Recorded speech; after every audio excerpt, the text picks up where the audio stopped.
since there is so much happening in the pop world and I haven't been vocal about it. But from now, I will. I was never been so much invested in anything before the way I was for Belly's the Bell choices in 2025. Also, I'm so shy to speak. I wanted to make video about it for so long. Wanted to share my feeling, how I suffer when I see my favorite the Conrad in pain. You can literally call me a Conrad Paglu, and how I absolutely hate the screen when I see the Jeremiah. Please let me mention here there is no problem with the actor, but the character he was playing.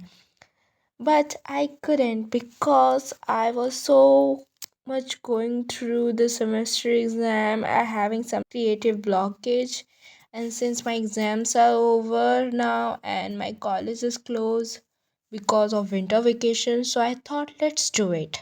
Hello, I'm Shelby, and let's talk about the summer I turned pretty. As the series is over with its last season and last episode on October, I was so not happy with the ending. It has everything, literally everything the crazy fan like me would expect, but is still not satisfying. It could be more better if they have included wedding sequences. Me, as a core fan of the series who has watched every episode of season 3 three times in a day straight without even a blink, but somehow I knew they might not show the wedding sequel of a Bond Red in the last episode, and guess what? The same things happened.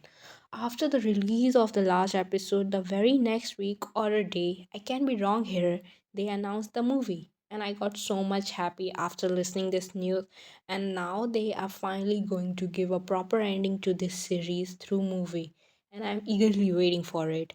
And the next thing I really wanted to talk about is the man of the series and the show, the Yener, Mr. Conrad Fisher, played by a Chris Pine.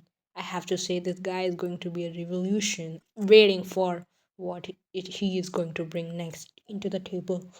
I mean, I don't know how Chris Pine is as a person, but the way this guy has shown us the graph of the traumatized boy from season 1 to solve the absolute green flag in season 3 is a commendable work, and how the acting can be this good with these simple fragile unspoken moments. How could you feel something and the same thing that Conrad was feeling every time he controlled his feeling for Belly, every time he was defeated by his own choices, and every time he ends? I was in love with this man for whole summer. Watching him was like a treat. He is handsome, cute, really giving a doctor kind of like a vibe, especially in the last scene.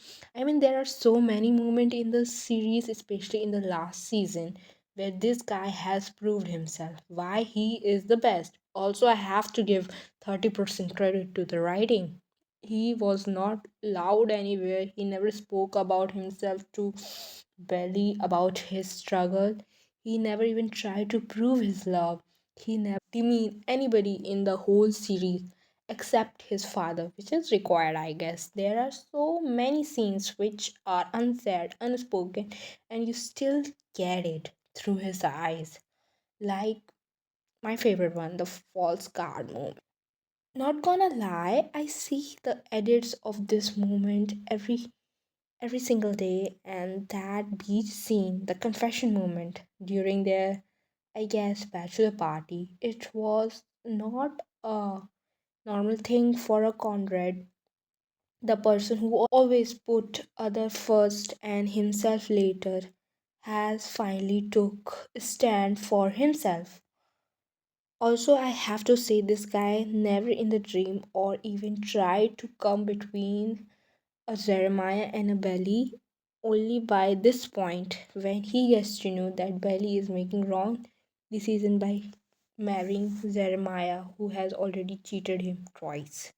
He must be like, इससे तो अच्छा मैं ही हूँ. And I still remember these 3 months of end of the show when Conrad said in the beach, "You're talking to me the way you used to. You're looking at me the way you used to." And the heavy breath, cracked voice, Belly, don't marry him, be with me. And he kept all this buried inside his chest for 4 years. This guy has really put his heart out. That's why this scene is one of the most favorite scene of mine from whole TSITP. It's a turning point and pivotal point also, and from that he starts speaking, having confidence, and become vulnerable. Yes, I can say it better. And another absolute loving scene is that first card moment, that finger cross, nail biting scene. Just remember, if Conrad wanted, he had. Well, he would not even resist or question, but he chose to take nap. And I was like, shit, why? I think he knew the fact why he's doing what he's doing. They both catch each other's feelings here. And the next best thing of the series is Taylor Swift music. The Jenny Hung really deserve applaud here. She is genius. Have to say this. I mean, you know the scenes because of its background music. For example, the dress moment, the first card moment, the ball scene from season 1. Oh my god, that's the way I love you. Have to say, these songs play with bonded visuals in my mind whenever I listen to them, especially the first card. I don't know what I get from the series, but one thing is clear that I always choose green flag. But the thing is that they don't exist in real life, they only exist in fiction. And girl, please never be belly. That's all for today. I just wanted to give farewell to this character Conrad and the series is amazing, and I'm waiting for the movie. And every young person should watch it. The entertainment, the excitement, and the romance it carries. Highly suggest. Till then, goodbye. In say anything you want in a comment section or say nothing if you want. Take care and happy new year. 2026 is yours.